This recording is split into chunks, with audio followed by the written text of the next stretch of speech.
गणेश, आप बिल्कुल सही कह रहे हैं कि जिस तरह से अचानक से केसीआर का सक्रिय हो जाना और लगातार इस बात को कहना कि शांति वार्ता के प्रस्ताव पर जो है केंद्र सरकार को और छत्तीसगढ़ सरकार को चर्चा करना चाहिए, और ऐसी स्थिति में सोशल मीडिया पर कुछ अफवाहें भी चल रही हैं। बताया जा रहा है कि हिडमा, देवा और दामोदर, पहले दावा किया गया था सुरक्षा बलों द्वारा कि इनको उस पहाड़ी पर घेर लिया गया, लेकिन अब सोशल मीडिया पर कुछ इस तरह की अफवाहें हैं कि हिडमा, देवा और दामोदर उस पहाड़ी से निकलने में कामयाब हो गए हैं।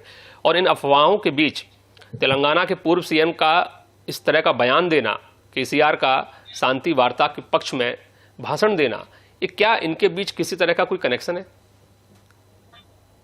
देखिए, जो सोशल मीडिया में जो अफवाहें चल रही हैं वो हम भी उस पर नजर रखे, हम भी देख रहे हैं।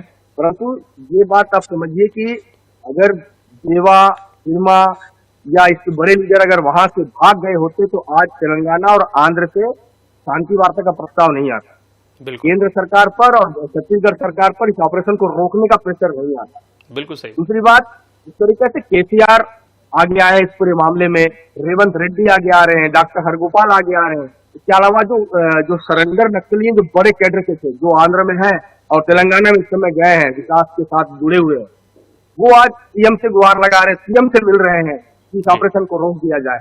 देखिए, किसी भी तरीके से बस्तर नहीं चाहता कि बस्तर की धरती पर किसी का खून बहे, किसी की हत्याएं हो, कोई मारा जाए, वो गोली से या हथियार से किसी की मौत नहीं होनी चाहिए, वो नक्सली की मौत नहीं होनी चाहिए, बेकसूर ग्रामीणों की मौत भी नहीं होनी चाहिए, जवानों की शहादत भी नहीं होनी चाहिए।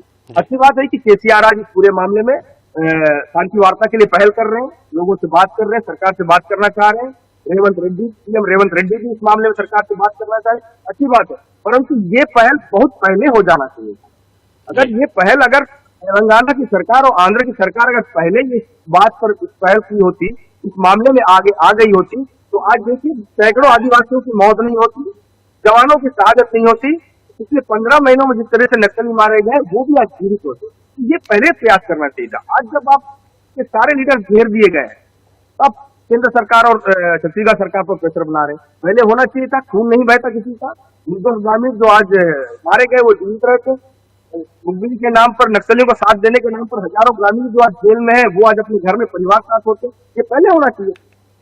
बिल्कुल।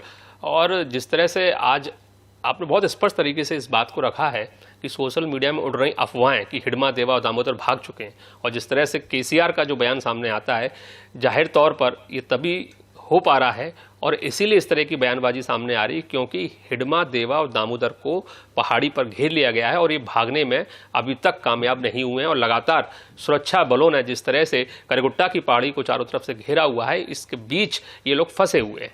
और चूंकि आपने बहुत स्पष्ट बताया कि हिडमा नक्सलियों की जो पूरी कमेटी है सेंट्रल लीडरशिप की, उसका एक अहम हिस्सा है, एक महत्वपूर्ण हिस्सा है, और इसी वजह से हिडमा को बचाने के लिए लगातार कहीं ना कहीं से इस तरह के जो बयान हैं वो निकल कर सामने आ रहे हैं। कहीं ना कहीं जो पूर्व जो नक्सली हैं, जो आत्मसमर्पित नक्सली हैं, वो कहीं ना कहीं राजनेताओं के जरिए इस मामले में कोई मध्यस्थता करने की भी कोशिश कर रहे हैं ताकि हिडमा, देवा और दामोदर जैसे खूंखार नक्सलियों को इस एनकाउंटर से बचाया जा सके। यानी ये बहुत स्पष्ट हो जाता है कि सोशल मीडिया पर जिस तरह की अफवाहें उड़ रही हैं हिडमा, देवा और दामोदर के भाग निकलने की, वो पूरी तरह से निराधार है और पूरी तरह से गलत है।